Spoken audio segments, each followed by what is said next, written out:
দেশের প্রথম ocean ground satellite স্টেশনের যাত্রা শুরু হয়েছে, যা বিশ্বের 11টি দেশের সঙ্গে সরাসরি সংযোগ করে তথ্য সংগ্রহ করবে।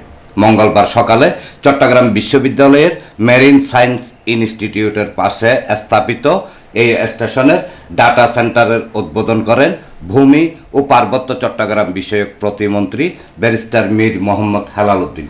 তিনি বলেন, সমুদ্র সম্পদ আর জলবায়ু পরিবর্তন এবং দুর্যোগের তথ্য পেতে এই স্যাটেলাইট স্টেশন বড় ভূমিকা রাখবে। আগে আমরা যতটুকু ওয়েদার ফোরকাস্ট করতে পারতাম, যেটা আমাদের নাবিক সহ জেলে সবারই লাগতো, বাট বিশেষ করে যারা ওয়েদার নির্ভর কার্যক্রম করেন তাদের জন্য সবচেয়ে বেশি লাগে। তো এদিক দিয়ে অবশ্যই আমরা একটা কাটিং এজ টেকনোলজিতে আমরা ইন্ট্রোডিউস হয়েছি, যেখানে আমরা এটা অ্যাভেল করতে পারবো এই সার্ভিসটা। এছাড়াও বিভিন্ন ধরনের তথ্যপাত্র যেগুলো আগে আমাদের থেকে শুধু নিয়ে যেত, এখন আমরা আবার গ্রহণ করার একটা সুযোগ এসেছে।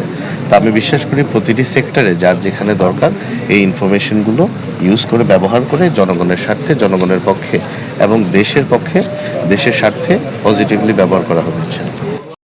এ সময় বিশ্ববিদ্যালয় মঞ্জুরি কমিশনের chairman professor doctor Mamun Ahmed, Chattogram বিশ্ববিদ্যালয়ের উপাচার্য প্রফেসর ডক্টর মোহাম্মদ আল ফোরকান উপস্থিত ছিলেন।